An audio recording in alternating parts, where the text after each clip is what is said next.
Prime Minister Dr. Terence Drew again indicated that the country has not made its decision on how or when it would implement the next phase in the CARICOM free movement of people. St. Kitts and Nevis is part of the CARICOM Single Market and Economy, CSME, of which free movement is a fundamental part of its implementation, but each member country, based on its size and population, could have limitations on how and when it would be implemented. Speaking on WinFM's Inside the News, hosted by Jermaine Abel, Prime Minister Drew again clarified the current position in regards to St. Kitts and Nevis when the issue was raised by a caller. What I said on the round table was said at CARICOM, that we, St. Kitts and Nevis, we need to make sure that whatever is done will not affect our people negatively. And until we get to that point where we are very sure of that, that decision would not be made to go totally in. However, we know that CARICOM and working within the framework of CARICOM has benefited St. Kitts and Nevis tremendously. My response is documented in the caucus meeting of CARICOM. And therefore I want to say that anything that is done with free movement, no decision will be made that will affect St. Kitts and Nevis negatively. That has been my decision since in CARICOM, and that has been my decision even now. And anybody who is saying otherwise are persons who want to spread propaganda and innuendos and suggesting that I came forward because of pressure. That is not so. Please see my response at CARICOM. But I want to thank the caller, of course, for calling in because he gave me the opportunity to clear up a number of things. So I don't want our people to become so antagonistic to CARICOM either as a concept and what it is delivering. There's more work to be done. We are not there yet, but our country benefits significantly from working within the framework of CARICOM, and we should continue to work to improve it to make sure that all benefit well, and no decision will be made that will affect St. Kitts and Nevis in a negative way. And therefore, I said, we need information, we need data, because if there's any suggestion that will be impacted negatively, St. Kitts and Nevis cannot go forward in that framework. Some experts believe that if implemented carefully, the free movement would facilitate further growth and development opportunities for member countries in the CARICOM who are signatories to the CSME program.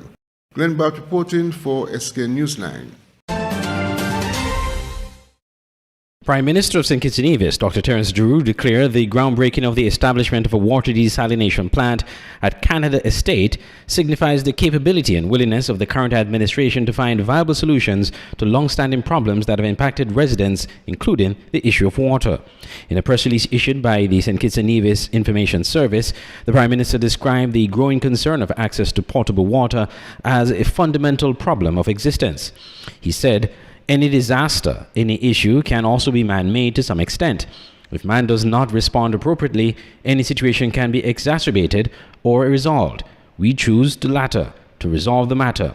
And so, we are partnering with the UAE, of course, as a government and as a people to bring solutions to this problem.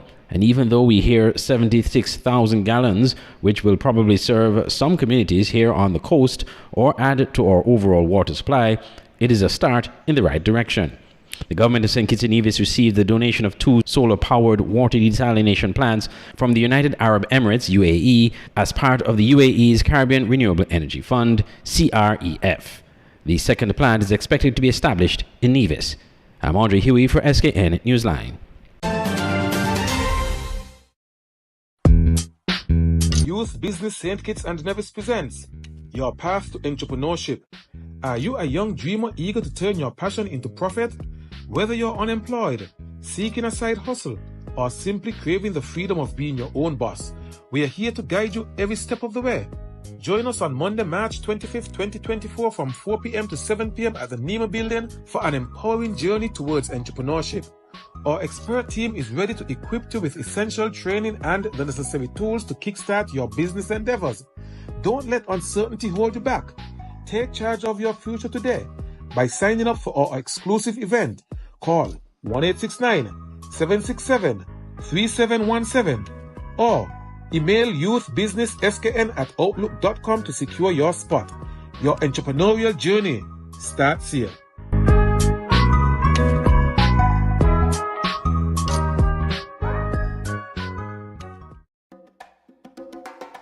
The reason I love the cable, the prices are reasonable and affordable, and they give back so much to the community and the country. It's the event of the year when Gospel Outreach Ministries present Jesus Party Sunset Cruise on Sunday, March 31st at 5 p.m. on the Prince Devontae J, featuring M1,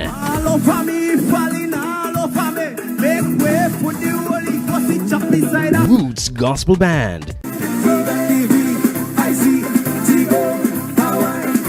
and Tehila.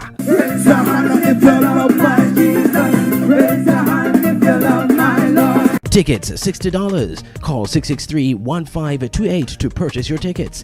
It's the Jesus Party Sunset Cruise, March 31st on the Prince Devontae J, leaving the marina at 5 p.m. Don't you miss it.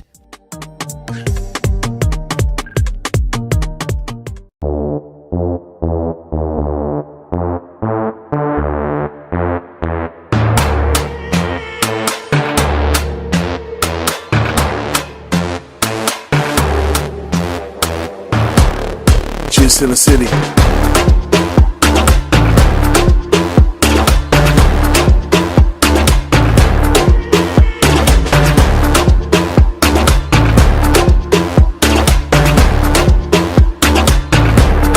Just in the city.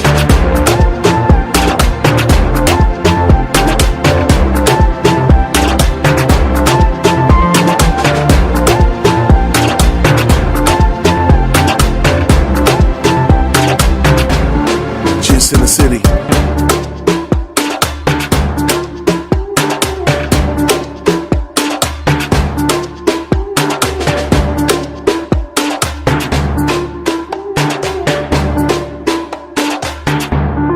Just in the city.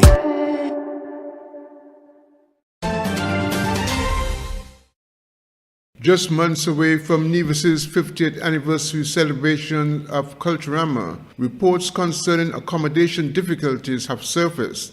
It is understood that already many of the hotels on Nevis have reported their room stock already booked out for the period. However, the matter was raised by Minister Eric Evelyn, who has ministerial responsibility for Culturama, when he was a guest on the Undermark show with Premier Mark Brantley, who has responsibility for tourism in the Nevis Island administration. In response, Brantley clarified the situation following meetings he had and addressed potential options for visitors for Culturama. In my meeting with hoteliers, I met with hoteliers and also with realtors, because I want to remind persons that the homestay program is in various categories. We have those who have villas, cottages, apartments. We're asking them to make those available, but also for those who have rooms in their home. So we're having what we call a Nivision experience for those who want to be in the villages and rent in somebody's home. And we also want those who have a cottage in their yard, downstairs apartment, etc., who would want to rent that out. We also have people in the diaspora who have homes here that they don't have on rent but are shuttered, that they open them up and make them available as well. That is the whole intention. And so my meeting went well. I think that some of the hotels are saying they still have rooms that are available. In fact, I just 2 days ago saw that the Four Seasons Resort announced that they were offering specials for Culturama. I believe that they are offering some very interesting packages. The other hotels indicated that they too would be offering some interesting packages. Oali Beach Resort said to me that they had stopped selling because they were completely sold out. They had nothing else to sell. So they had told their salespeople not to try to attract any more business. But others, such as Montpelier, which was their Mount Nevis, which was their Four Seasons, which they were saying that they still may have rooms. I also will say to persons, because just today I got word that a couple who wanted to come canceled because they could not find accommodation. So I'm saying to people, don't despair, because if you can't find accommodation in the hotels in Nevis, you can't get a villa or guest house or family to stay with, then there's also the possibility of staying on St. Kitts.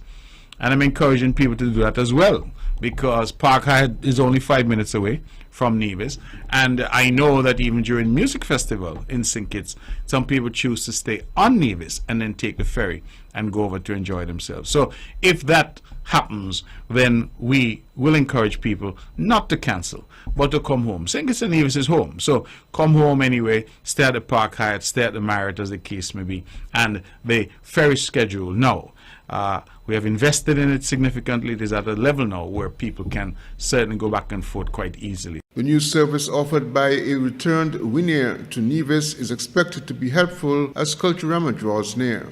Glenn Bart reporting for SKN Newsline.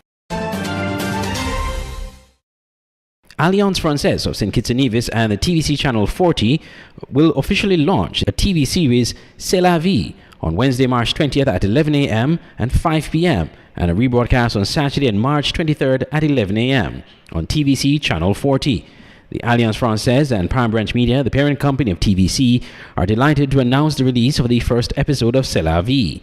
In a press release issued on Tuesday from Alliance Francaise, it says C'est la vie translates to That's Life, is a cultural and linguistic program which embarks on an exciting journey to explore the depths of all that's French language and Francophone cultures.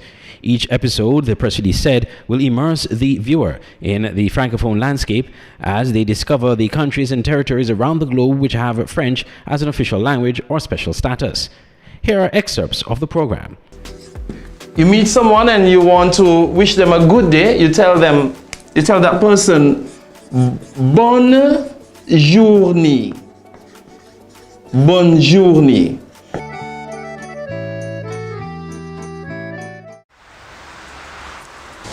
Bonjour Dwight. Bonjour Lucille. Comment ça va? Ça va bien, merci. Et toi? Ça va bien aussi, merci. D'accord. Bonne journée Lucille. À bientôt. Bonne journée à toi aussi. Au revoir. Au revoir. C'est la vie debuts on Wednesday, March 20th at 11 a.m. with a rebroadcast at 5 p.m. and again on Saturday at 11 a.m. I'm Andre Huey for SKN Newsline. Youth Business St. Kitts and Nevis presents Your Path to Entrepreneurship. Are you a young dreamer eager to turn your passion into profit? Whether you're unemployed, seeking a side hustle, or simply craving the freedom of being your own boss, we are here to guide you every step of the way. Join us on Monday, March 25th, 2024 from 4 p.m. to 7 p.m. at the Nima Building for an empowering journey towards entrepreneurship. Our expert team is ready to equip you with essential training and the necessary tools to kickstart your business endeavors. Don't let uncertainty hold you back. Take charge of your future today by signing up for our exclusive event. Call 1-869-767-3717 or email youthbusinessskn@outlook.com to secure your spot. Your entrepreneurial journey starts here.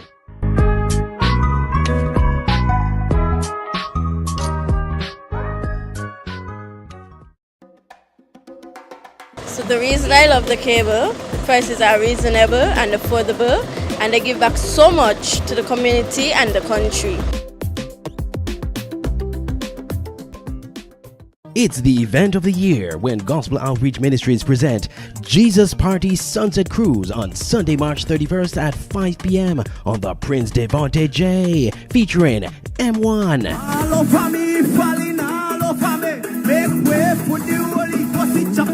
Roots Gospel Band, and Tehila.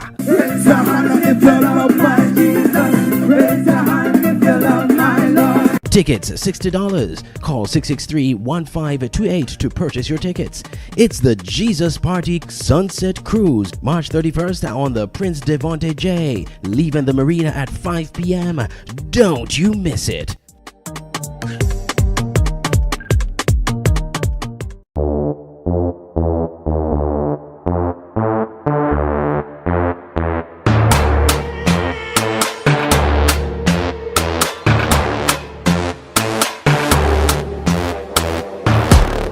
Just in the city.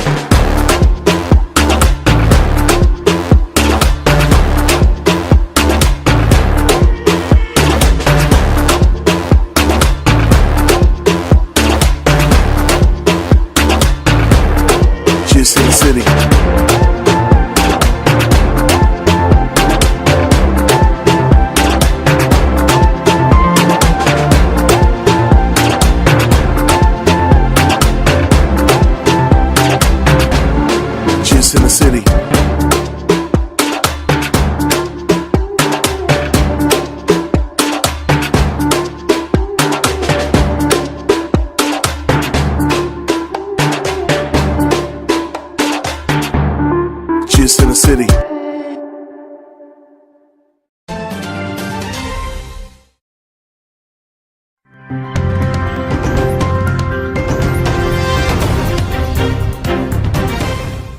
There seems little the world can do for the moment, but simply watch Haiti slide further and further into anarchy.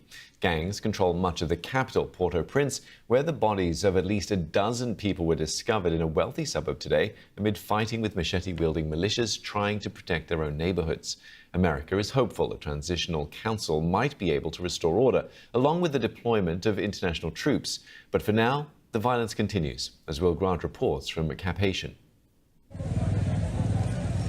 The grisly aftermath of a gang rampage. Following a morning killing spree in which the home of a judge was also attacked, at least a dozen bodies were left on the streets of a neighbourhood in Port-au-Prince. And this is supposedly the safe part of town. The latest violence serves as a reminder, if anyone needed, that Haiti remains closer to anarchy than stability. And that makes it almost impossible for so many here to lead anything that resembles their normal lives amid the chaos. Just a day old, baby Woodley's first cries are the same of those of children born anywhere, for food and for comfort. But as they get older, the children born in Cap Haitian's maternity wing will find such essentials are far from guaranteed in Haiti. Markinson Joseph tells me she would take her newborn boy out of the country altogether if she gets the chance, but she doesn't have the money to flee. The first room for pathology. As he shows us around dark and empty wards, Dr. Clairville says the gang's control of the roads is making it impossible to find enough fuel to keep the lights on, let alone to bring in the drugs and equipment they need. As you can see, we have beds and staff, but often the patients just can't reach us because of their economic situation, or more often than not, their safety. For some, it has had terrible consequences. Louise Mani was 8.5 months pregnant when she came into hospital. By then, she had dangerously high blood pressure and lost the baby. Preeclampsia is treatable had she been properly monitored or the baby been delivered early. Louise Mani knows her loss was avoidable. The head of UNICEF has called the situation in Haiti horrific and likened the lawlessness to the post-apocalyptic film Mad Max. The security situation aside, the humanitarian need here is critical, and the aid response so far has been painfully slow. The essential things of life are increasingly hard to find. In Port-au-Prince, Vada Oxima and her 9 children have been forced from their home by the violence, and she's struggling to provide the food and water they need. Only God can change this place, she says, because from where I'm sitting, I can't see where any other change is coming from. The gangs have such a grip of Haiti, they are in essence dictating what happens next in this country, who can govern it, who lives in it, and who dies. Food prices went up by an average 7.7% for the period February 2023 to February 2024. Looking at the price movements for the month of February alone, the Statistical Institute of Jamaica Statin says the cost of food and non-alcoholic beverages, however, declined by about 1.1%. The index for the group food fell by 1.2%, while non-alcoholic beverages increased by 0.6%. The reduction in the average cost of food was primarily due to a 6.6% average fall in prices for vegetables, plantains, cooking bananas, and pulses. Ready-made foods and other food products fell by 2.7%. This was linked to lower prices for agricultural produce such as cabbage, carrot, escallion, tomato, sweet potato, and yam. In the meantime, fruits and nuts rose by 3.3%.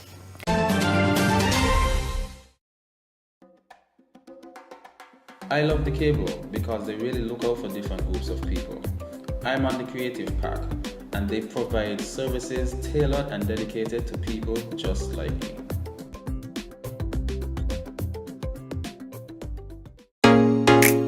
Introducing St. Kitts and Nevis's newest TV channel, Television Caribbean, TVC Channel 40, on the cable's Ultra TV.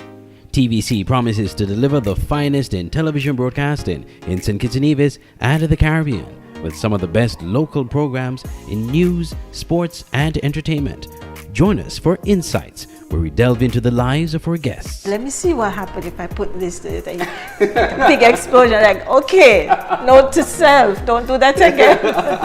Or get in-depth analysis on Newsline 360. We have sports, entertainment, and inspiration. It's all here on TVC Channel 40 on the cables Ultra TV, on Tel TV cable network in St. Martin, and on our website www.tvcplus.live. TVC Channel 40. See the difference. Online radio has never been this great. It's Voice of the Caribbean Radio at voiceofthecaribbean.net. Tune into Voice of the Caribbean Radio for great Caribbean programs, news, entertainment, sports, and current affairs. Wake up each morning and be inspired with One Day at a Time with Kim Huey. Stay abreast with news across the Caribbean and internationally with the Caribbean News Hour, and be entertained with shows like Reggaeville, Caribbean Classics, and Jive Music Show. Visit our website or listen us on TuneIn Radio. There is so much more on Voice of the Caribbean Radio, reaching the Caribbean and beyond. Check website for program schedule. The SKN Newsline website now offers you more news. Log on to www.sknnewsline.com for local, regional, and international news. You can also watch the latest newscast and keep abreast with news in sports, all from sknnewsline.com. That's www.sknnewsline.com. News at your fingertips. I love the cable because they're real. What you see is what you get. No hidden agenda, no tricks, just real, honest communication.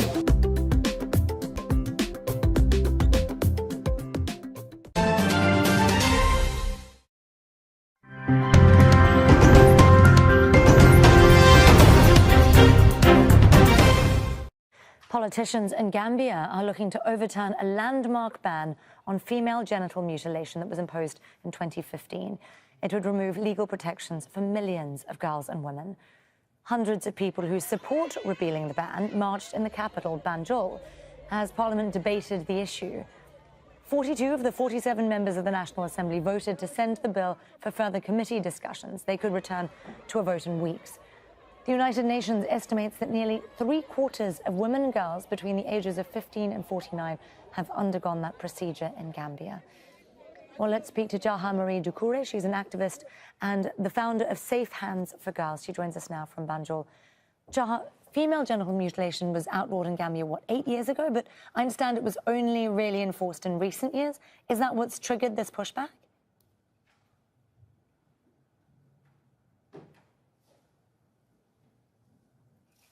Jaha, just checking that you can hear me. I'm asking you about the timing of what we're seeing. Is it because it was only recently enforced? No, the bill, are you asking about the bill against FGM? Yes. The bill was enacted in 2015, so that was in recent. That was nearly 10 years ago. I'm asking about the repeal of the ban. So today, we've seen a move towards repealing the ban on FGM. And I understand in 2015, when the law was passed, it was punishable by up to 3 years in prison, but then it was only enforced in recent years. Is that correct? Well, when Jammeh was here, it was enforced during that time as well. And because of who Jammeh was, he banned FGM, so everyone was scared of practicing FGM. When Jammeh says don't do something, no one really does it. So I think recently what happened is not only was it enforced, but because of the religious leaders coming out and not only paying the bail, but also inciting survivors and invalidating our stories and saying that FGM doesn't happen in the Gambia, they only practice circumcision. So I think that's what's driving the rhetoric that we are seeing. The practice, though, is incredibly widespread in Gambia. You yourself have long been a campaigner against it. Can you explain why it's so damaging and dangerous? I mean, not only am I a survivor of FGM and a campaigner, but I had a sister that bled to death. And the people that are pro-FGM in this country, a lot of them are men. These are men that don't have the same lived experiences that we do. And women who have been through this practice continue to tell them every single day what their suffering is, what their pain is. And every time a survivor comes out and shares their story, these men always go out and say that they're lying and they're Western agents. They're being paid by the West to say that FGM is bad, but they have no issues. That's what's happening in the Gambia at the moment. Jaha, I was interested to see, when you look at the pictures of those people in the streets who are demanding that this ban be overturned, it's remarkable to see how many of them are women, too, saying it's their right to follow a religious practice. What would you say to them? I mean, a lot of them are young girls. Like, for instance, one of my cousins was in that audience, and I asked her, what are you doing here? And she said she has no idea. Her religious school brought them out. So a lot of them that are there, yes, there are some of them that do believe in FGM, but there are a lot of young girls that were in that audience that do not even know why they were there. Well, some argue that legislating around a cultural practice like this isn't very effective, that you need to change attitudes first. How do you do that? I mean, cultural norm takes time. That's why education is important. That's why sensitization is important. But this is about child abuse, and this is wrong. We know that FGM is harmful. We've seen women die from this practice. We've seen girls suffer from this practice. And there's no way that we can twist it to make it right. Wrong is wrong. You say this has been driven by men. I see just a very tiny proportion of Gambia's lawmakers are women. Are there concerns that this could set the scene for, say, repealing bans on child marriage? Yes, I think this is just the opening. I don't think this is only about FGM. I think this is bigger than FGM. I think if they succeed with repealing the law against FGM, they'll come after the child marriage law. Who knows, they might even come after the domestic violence law. And the next thing we know, the Sexual Violence Act. So I think this is bigger than FGM. This is about the control of women and their bodies. Jaha Marie Doucouré there, an activist and founder of Safe Hands for Girls. Thank you for joining us on Al Jazeera today. Thank you for having me. Well, U.S. Secretary of State Antony Blinken says the United States stands by its commitment to defend the Philippines against armed attack in the South China Sea. Blinken is in Manila, where he's been meeting with the Philippines Foreign Minister. Tension has been rising with China over disputed waters in the South China Sea. These waterways are critical to the Philippines, to its security, to its economy, but they're also critical to the interests of the region, the United States, and the world. It's why we stand with the Philippines and stand by our ironclad defense commitments, including under the Mutual Defense Treaty. Article 4 extends to armed attacks on the Filipino Armed Forces, public vessels, aircraft, including those of its Coast Guard, anywhere in the South China Sea. Okay, well, Barnaby Lowe is live for us in Manila, and we heard a little bit there about what Blinken had to say, but did he also go into a little bit more how the United States will defend the Philippines from China's increasing aggression in the South China Sea?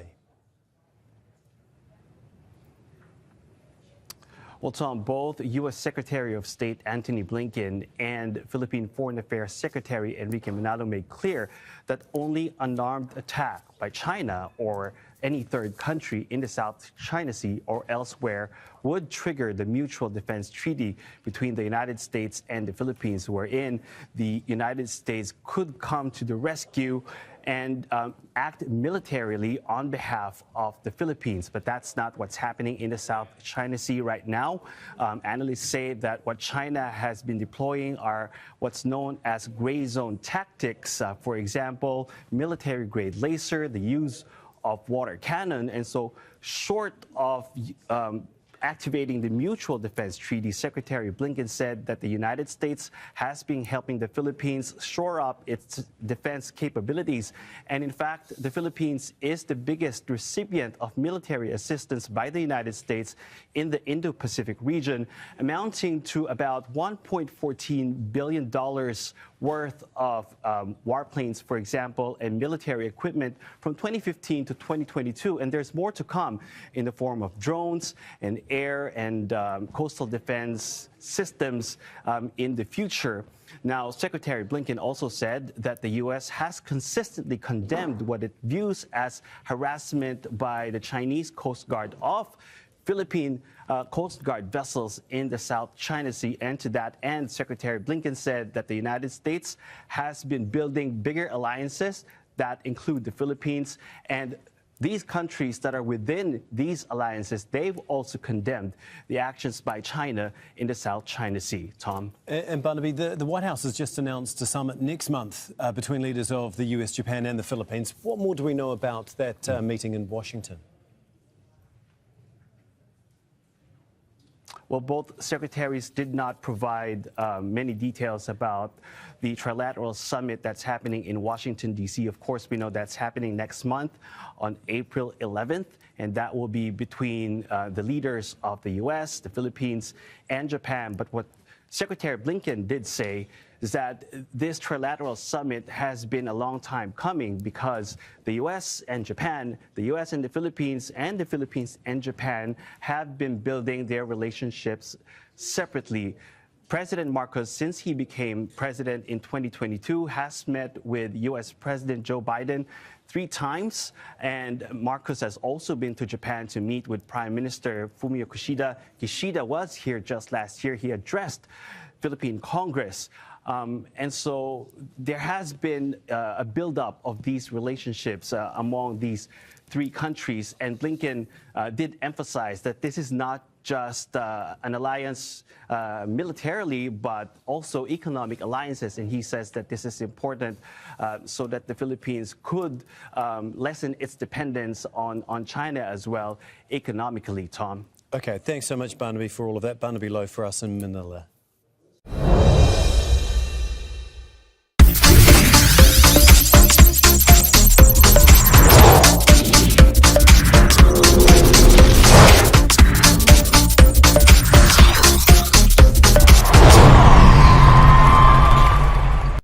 For staying with us, we bring you back with news on horse racing.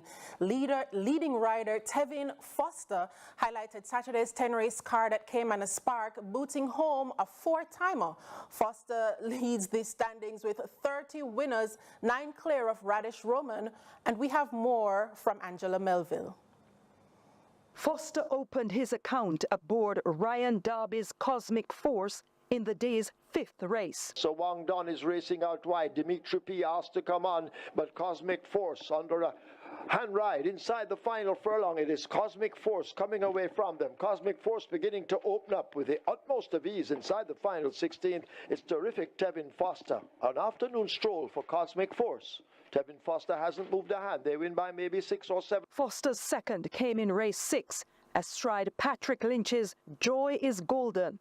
His 3rd straight win came in the Harry Jagai Memorial Trophy, a maiden condition event for native-bred 3-year-olds. 12 faced the starter in the 1,300 meters event. They're approaching the quarter pole, and Shani Star attempts to go all the way and continues to deny them, rack them in the green, racing toward the outside. Rockola now moving in between horses, and Brenda Boy kicking in out wide, but it is Shani Star out in front. Terrific Tevin Foster. He's looking for a 3-timer, and it looks as if Shani Star will give it to him inside the final 16. Shani Star is roaring away from them and will romp the Harry Jagai Memorial Trophy, winning by maybe double digits. Foster, who started the day on 26 winners, 6 clear of Radish Roman, made it 4 from 4 in race 8 with Robert Pearson's Posing Already. On that leader. Posing Already is the one racing right against the stand fence. Toward the far side coming on, that's a Jaguar trying to close the gap, but the Sugar Daddy under a vigorous ride holds the advantage. A Jaguar now trying to cut into it with Legal Bomb. Posing Already is nearest to us under the stand fence, but they drive away toward the final furlong, and the battle up front is on. A Jaguar now coming through to grab that lead from Sugar Daddy. Here is Posing Already kicking in on the rail. It's Jaguar on the far side. Great Wayne also showing some late dash. Jaguar, Great Wayne on the far side. Posing Already with us. These 3 will flash past together. It's tight between Posing Already, Great Wayne. Jaguar looks to be 3rd over Whiskey. It's also close. Could be 4-5 are back in 5th. Angela Melville, CVM Sports.